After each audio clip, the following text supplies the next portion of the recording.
நான் பார்க்காத நோயா இப்படியெல்லாம் நாம் இருந்துட முடியாது. அதற்கு முக்கிய காரணம் இதற்கு மருந்து கிடையாது. வர்றதுக்கு முன்னாடி என்ன பண்ணணும், வந்த பிறகு என்ன பண்ணணும் அப்படின்றத பற்றி தான் நான் சொல்ல போகிறேன். வர்றதுக்கு முன்னாடி என்ன பண்ணணும்னா நோய் பரவும் முறையை புரிஞ்சு, நோய்வாய்ப்பட்ட ஒரு மனிதனிடமிருந்து இன்னொரு மனிதருக்கு பரவுகிறது. அதை பரப்பக்கூடிய ஒரு ஏஜென்ட் தான் அந்த கொசு. இப்போ இவங்களுக்கு இருக்குதுன்னா அவங்களுக்கு இன்னொருத்தருக்கு அந்த கொசு இருக்கிறது அவங்க எடுத்துக்குவோம். ரைட்டுங்களா? நடுவில் பரப்பக்கூடிய அந்த ஏஜென்ட்டை நீங்கள் அந்த கொசுவை கட் பண்ணிட்டீங்கன்னா நோய்வாய்ப்பட்ட மனிதர்களுக்கு அந்த நோய் பரவாது. அந்த ஏடிஎஸ் பகல் நேரத்தில் கடிக்கக்கூடிய அந்த கொசு கடிக்கும் போது ஏற்கனவே அங்கே ரத்தத்தில் இருக்கக்கூடிய அந்த டெங்கு வைரஸ் ஆனது அந்த கொசுவுடைய உடலில் கலக்குது. இப்போ அந்த கொசு வந்து நம்ம ரத்தத்தினால எடுத்துருக்குது, அதனுடைய ரத்தத்தை தொட்டாலும் நமக்கு வரும்னு நினைக்கக்கூடாது. அது ரத்தத்தில் பரவக்கூடிய அந்த டெங்கு வைரஸ் ஆனது அது ரத்தத்தில் போயிட்டு சில நாட்களிலேயே அந்த கொசுவோட உடல் முழுக்க பரவி ஒரு கட்டத்தில் அதனோட உமிழ்நீரில் கலக்கும். கொஞ்ச நேரத்தில் எங்கே வந்துடும், அதனுடைய வாயில் சுரக்கக்கூடிய உமிழ்நீரில் அந்த டெங்கு வைரஸ் பரவிடும். அப்போ அதனுடைய ரத்தத்தை தொடாமலேயே அது நம்மளை கடிக்கும்போது அந்த உமிழ்நீர் வழியாக நம்ம உடம்புல இன்னொருத்தரிடம் எடுக்கப்பட்ட அந்த டெங்கு வைரஸ் செலுத்தப்படுகிறது. ரைட்டுங்களா? செலுத்தப்பட்ட பிறகு அந்த உடலில் அந்த வைரஸ் புகுந்த பிறகு அது ஒரு ஆர்என்ஏ வகையான வைரஸ் என்பதால் உடனடியாக அதனுடைய பெருக்கம் அதிகரித்து அந்த 3 இடங்களை தாக்கும்ன்றதை ஏற்கனவே கேட்டிருப்பீங்க. ஸோ முக்கியமாக அந்த ஒயிட் பிளட் செல்ஸ், அந்த வெள்ளை அணுக்கள் கூட சேர்ந்து அடுத்த நிலையிலுமே நம்ம வெள்ளை அணுவோடைய முக்கிய பங்கு என்னன்னா எதிர்ப்பு சக்தி. அதுக்கு கொடுக்குற எதிர்ப்பு சக்தி தான் நமக்கு வெளிப்படுத்தக்கூடிய அந்த ஜுரம், காய்ச்சல், உடம்பு வலி, அதெல்லாம் உங்களுக்கு ஒரு அறிகுறி, ஒரு இண்டிகேஷன். நம்ம வெள்ளை அணு வேலை செய்யறதுக்கான அர்த்தம். நம்ம வெள்ளை அணு உங்களுக்கு உணர்த்துது. சரி, வர்றதுக்கு முன்னாடி என்ன பண்ணணும் அப்படின்றத பற்றி சொன்னாங்க. ஸோ உங்களுக்கு தெரியும், அந்த கொசு வந்து வளரக்கூடிய நீர்நிலைகள், அந்த நீரை தேங்க விடாமல் பண்ணணும். ஸோ கொசு வந்து பார்த்திங்கன்னா அதிகமாக பறக்கக்கூடிய ஒரு பறவைன்ற மாதிரிலாம் சொல்ல முடியாது. ஸோ அது அதிகபட்சமாக 1 கிலோமீட்டர் சுற்றளவில் தான் சுற்றும். ஏன் அது ஆறு, குளம் அங்கெல்லாம் போய் தங்காமல் தேங்கி இருக்கிற அந்த நீரை அது பயன்படுத்துவதற்கு காரணம் அதனுடைய உணவு மனித ரத்தம், பெண் கொசுக்கள். ஸோ அந்த மனித ரத்தம் எங்கே இருக்குதோ மனிதர்கள் இருக்கிற இடத்துக்கு பக்கத்தில் அருகாமையிலே இருக்குது. அவங்கள்ட்ட சாப்பாடு நம்மகிட்ட தான் இருக்குது. அப்போ நம்மளை சுற்றி இருக்கிற தண்ணியில் தான் அது தங்கும். அந்த நீர்நிலைகளை நம்ம வெளியேற்றணும். ஒரே நேரத்தில் இப்போ இந்த ஊரில் இருக்கிற எல்லா தண்ணியும் ஒரே நேரத்தில் வெளியேற்றணும். ஒரு இடத்துல இருக்கிற தண்ணியை நீக்கிட்டா இன்னொரு இடத்துல தண்ணியில் போய் உட்காரும். 1 கிலோமீட்டர் சுற்றளவில் இருக்கிற எல்லா தண்ணியும் நம்ம அப்புறப்படுத்திட்டோம்னா அந்த கொசு அங்கே தங்கி பரவக்கூடிய வாய்ப்பு நமக்கு குறையுது. ரைட்டுங்களா? இது வர்றதுக்கு முன்னாடி என்னென்ன பண்ணணும், அது நீங்கள் ஒருவேளை அப்படி தண்ணி தேங்கி இருந்து நம்மளால் நீக்கப்பட முடியும்னா அந்த கொசு தன்னுடைய முட்டைகளை இடாதவாறு சில தகுந்த மருந்துகளை அந்த தேங்கி இருக்கிற அந்த நீர்நிலைகளை நம்ம தெளிக்க வேண்டும். ஒன்று மருந்து சேர்க்கணும். இன்னும் சில நாடுகள்லாம் பார்த்திங்கன்னா சில வகையான மீன்களை அதில் வளர்க்குறாங்க. இப்போ நமக்கு அது சம்மந்தம் அதை விட்டுடுவோம். ஸோ அப்போ அந்த நமக்கு முடிஞ்சது 2 விஷயம்தான். ஒன்று தண்ணி தேங்காமல் பார்த்துக்கணும். அப்படி இல்லைன்னா தேங்கி இருக்கிற தண்ணியில் கொசுவுடைய முட்டைகள் உற்பத்தி ஆகாத அளவுக்கு மருந்துகளை தெளிக்கணும். வந்துடுது எப்படி தெரியுது? மற்ற ஜுரத்துக்கும் இந்த ஜுரத்துக்கும் என்ன வித்தியாசம் இருக்குது? அது ரொம்ப கஷ்டமான ஒரு விஷயம்தான். சாதாரண டெங்கு காய்ச்சல், இதற்கு முன்னாடி வந்த சிக்கன் குனியா, மற்ற வைரல் ஃபீவர், மற்ற ஜுரங்களிலிருந்து வேறுபடுத்தி பார்ப்பது கடினம். இருந்தாலும் சில அறிகுறிகள் சொல்லப்பட்டிருக்கு. என்ன முக்கியமான அறிகுறி அப்படின்னு பார்த்தீங்கன்னா ஜுரம் தான். ரைட்டுங்களா? அந்த ஜுரத்துடன் கூடிய மற்ற சில விஷயங்கள். ஸோ கடுமையான உடம்பு வலி, இதை வந்து பிரேக் போன் ஃபீவர் அப்படின்னு சொல்கிறாங்க. நம்ம எலும்பெல்லாம் முடிக்கிற அளவுக்கு ஒரு வலியை கொடுக்கக்கூடிய ஒரு ஜுரம். அப்போ சாதா ஜுரத்துக்கும் இந்த ஜுரத்துக்கும் என்ன வித்தியாசம்னா மிக கடுமையான வலி. உங்கள் உடம்புல, உங்கள் கை கால் மூட்டுகளில், ஸோ உடம்புல அனைத்து பகுதியிலும். தமிழில் அதை வந்து தடி எடுத்து அடித்த ஜுரம்னு சொல்கிறாங்க. ஒருத்தர் உங்களை தடி எடுத்து அடித்தா எந்த அளவுக்கு வலியை கொடுக்குமோ வலி இருக்கக்கூடிய ஒரு ஜுரம் அது. அந்த ஜுரத்துக்கு கூட தலைவலி, கண் எரிச்சல்னா கண் வலி, கண்ணுக்கு பின்புறம் வந்து பயங்கரமான ஒரு வலி இருக்குது. ரைட்டுங்களா? இன்னும் கொஞ்சம் இது 3 நிலைகளில் இருக்குது. முதல் நிலையில் தான் இந்த அறிகுறிகள்லாம். இன்னும் சற்று அதிகமாக சொல்ல போனோம்னா 2வது படிநிலை வரும்போது உங்களுக்கு வந்து அந்த வாந்தி மயக்கம் வரும். அப்புறம் நம்ம அதை எப்படி கண்டுபிடிக்கிறோம்னா வாந்தி, மயக்கம், ஜுரம், தலைவலி இது வந்த பிறகு உடம்புல வந்து அந்த சிகப்பு புள்ளிகள் இந்த சின்ன அம்மா போட்ட மாரி இருக்கிற மாதிரி சின்ன சின்ன சின்ன சின்ன சிகப்பு நிற புள்ளிகள் தோன்றும். அந்த புள்ளிகள் எதனால் தோன்றுதுன்னா ரத்தத்திலிருந்து அந்த இரத்த குழாய்கள் வழியாக அந்த உள்ளே இருக்கக்கூடிய அந்த நீர்கள் வெளியில் வர துவங்குவதால் அந்த புள்ளிகள் ஏற்படுது. ரைட்டுங்களா? ஸோ அப்போ அந்த சிகப்பு புள்ளிகள் வந்து அடுத்த அறிகுறி. அப்போ ஜுரம், தலைவலி, வாந்தி, மயக்கம், அந்த சிகப்பு புள்ளிகள். இது என்ன ஒரு பிரச்சனையான விஷயம்னா இது எல்லாருக்கும் தோன்றாது.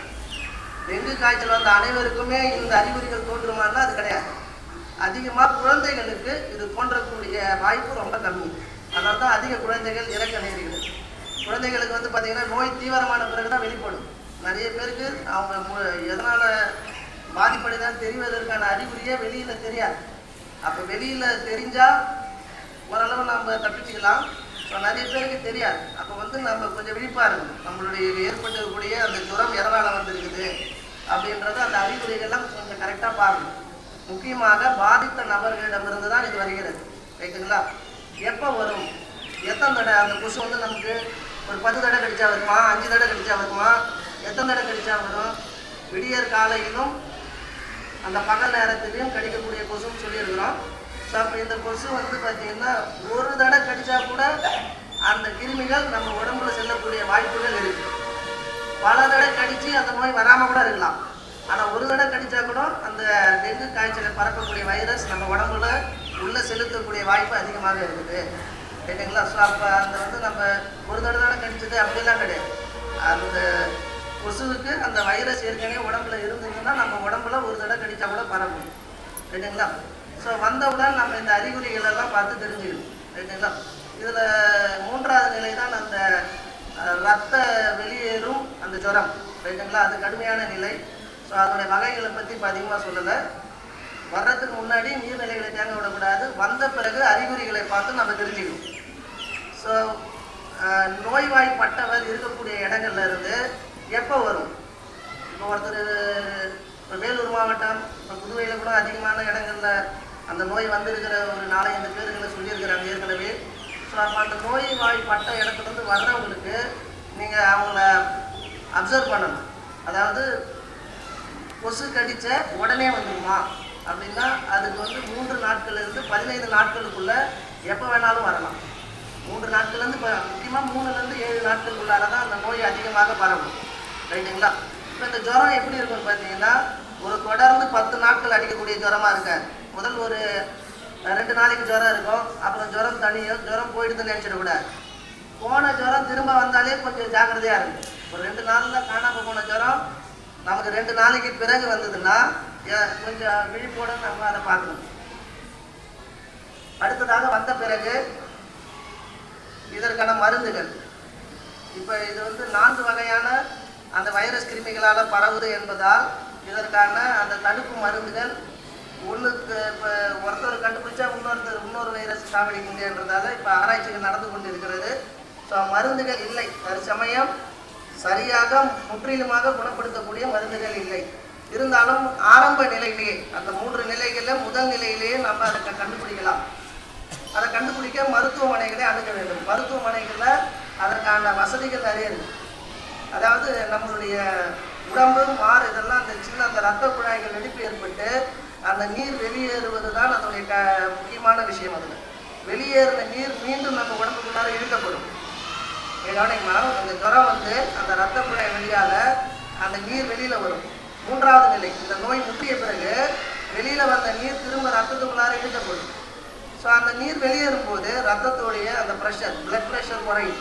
ஸோ அதனால் அந்த பிளட் ப்ரெஷர், அந்த ரத்த அழுத்தத்தை சோதிப்பதன் மூலமும் இந்த நோய் இருக்குதா இல்லையான்றதை கண்டுபிடிக்கலாம். அடுத்தது எக்ஸ்ரே எடுத்து பார்த்து நம்மளுடைய செஸ்ட்டில் அந்த லிக்விட் ஃபார்மேஷன், அந்த நீர் வந்து சுரந்து இருக்குதா என்பதையும் கண்டுபிடிக்கலாம். ஆரம்ப நிலையில் இருக்கிற அல்ட்ராசோனிக் மெத்தடு ஒன்று இருக்குது.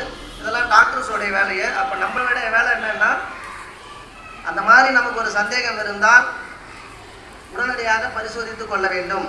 ஸோ ரத்தம் வெளியேறுவது தான், சிறுநீரில் வெளியேறலாம். அப்போ யூரின் டெஸ்ட் பண்ணலாம். ரைட்டுங்களா? அடுத்தது எக்ஸ்ரே எடுக்கலாம். இந்த அல்ட்ராசோனிக் மெத்தட் இதெல்லாம் இருக்குது.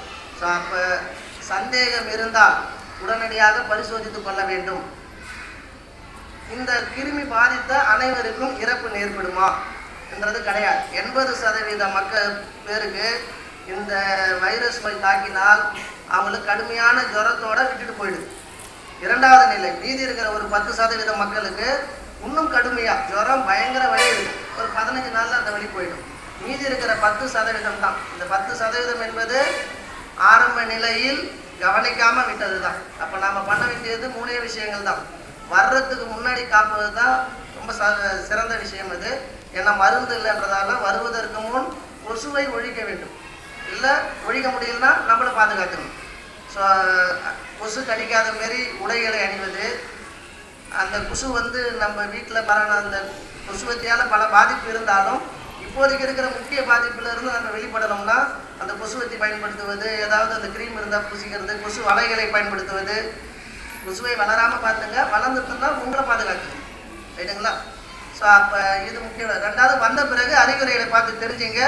3வது, அதற்கான சிகிச்சை முறைகளை மேற்கொள்ள வேண்டும். ஸோ உடனே டாக்டர்கிட்ட அணுக வேண்டும். ஸோ அதிகமாக பயப்படுற மாரி ஒன்றுமே கிடையாது. இது கொஞ்சம் விழிப்புணர்வோடு இருக்கும். அவ்வளோ.